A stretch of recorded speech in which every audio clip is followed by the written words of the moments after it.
Hello guys, इस video में हम जानेंगे बहुत ही important type of reactions known as disproportionation reactions.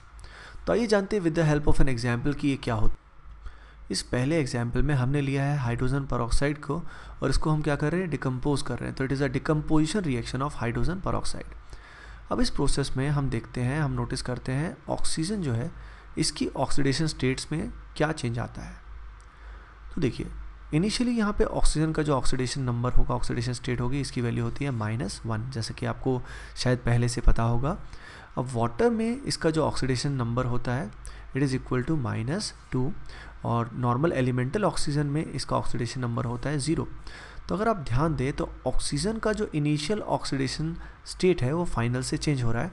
इस केस में O जो है वो -1 से -2 में जा रहा है। अगर ये -1 से -2 में जा रहा है तो ये इलेक्ट्रॉन गेन कर रहा है। अगर ये इलेक्ट्रॉन का गेन कर रहा है इसका मतलब इस ऑक्सीजन का रिडक्शन हो रहा है। तो व्हेन H2O2 डिकम्पोजेस और ये पानी में कन्वर्ट हुआ तो इस पर्टिकुलर हाफ रिएक्शन में अगर हम देखें तो यहाँ पे O का क्या हुआ, रिडक्शन हुआ। लेकिन अगर मैं यहाँ पे देखूँ तो ये -1 से 0 में गया, -1 से 0 में गया, यानी इसने एक इलेक्ट्रॉन लूज़ किया। It has lost 1 electron. Electron का लॉस करने का मतलब क्या है, ये जो H2O2 है इस केस में इस ऑक्सीजन का ऑक्सीडेशन हुआ। तो डिसप्रपोर्शनेशन रिएक्शन ऐसी होती है जिसमें एक गिवन एलिमेंट का रिडक्शन भी होता है और उसी एलिमेंट का ऑक्सीडेशन भी होता है। अब देखिए, एक एलिमेंट का ऑक्सीडेशन भी हो जाए, एक एलिमेंट का ही रिडक्शन भी हो जाए, इसके लिए ज़रूरी क्या है? इसके लिए दो चीज़ें ज़रूरी हैं। पहला जो इंपॉर्टेंट पॉइंट इसमें वो ये है कि element must exist in at least 3 oxidation state. Element की कम से कम 3 ऑक्सीडेशन स्टेट होंगी तभी ये पॉसिबल होगा।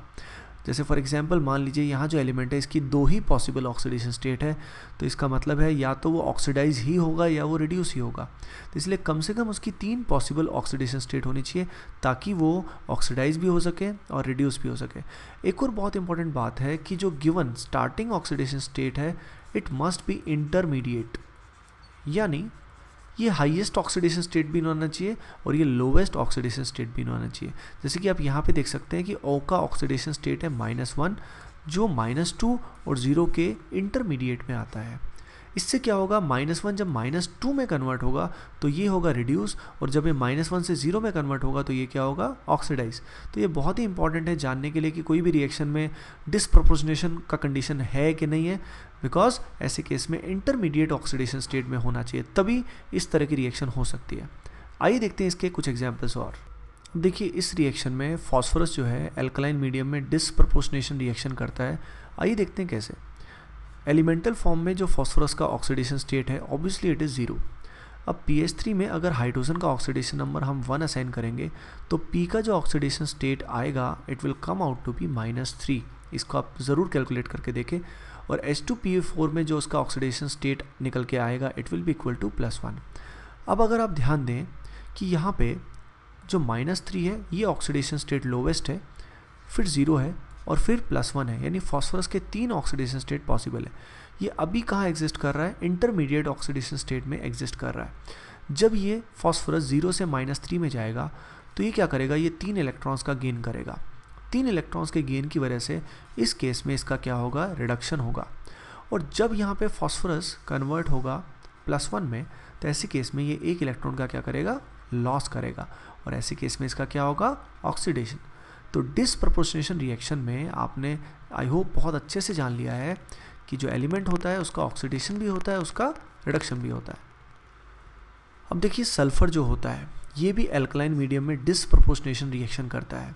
सबसे पहले आप इस वीडियो को पॉज कीजिए और पॉज करने के बाद हर एक सल्फर का ऑक्सीडेशन स्टेट निकालिए, उससे आपको अपने आप ही क्लैरिटी आ जाएगी। पॉज करने के बाद जब आप इसको देखिए तो आप चेक कीजिए अपने आंसर को। तो सल्फर का जो ऑक्सीडेशन नंबर होगा it is 0 in the elemental form. अब यहाँ पे अगर हम सल्फर का ऑक्सीडेशन स्टेट निकालेंगे तो that will come out to be +2, जिसमें ऑक्सीजन को हमने असाइन किया होगा -2, तो उससे +2 यहाँ पे आएगा और यहाँ पे सल्फर पे जो चार्ज है वही उसका ऑक्सीडेशन स्टेट होगा।